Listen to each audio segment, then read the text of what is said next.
खान जिनके ऊपर एक कातिलाना हमला हो चुका है, उस कातिलाना हमले के बावजूद पता है सबको उनकी जान को खतरा है। और अब पता चला है कि अल बदर नामी एक दहशतगर्द तंजीम है कोई अफगानिस्तान से, उनको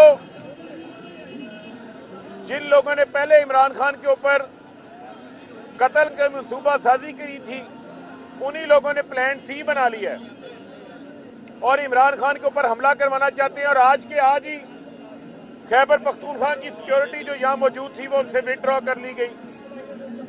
आप इमरान खान की सिक्योरिटी के ऊपर खुद कंप्रोमाइज करवा रहे हैं। इमरान खान 22 करोड़ लोगों की जान है, 22 करोड़ लोगों के दिलों में इमरान खान की मोहब्बत है। इमरान खान पाकिस्तान की बात करता है, उनकी तकालीफ को दूर करने की बात करता है, और आप उनकी सिक्योरिटी वापस ले रहे हैं। ये मैं बात वाशिकाफ अल्फाज में बता देना चाहता हूं।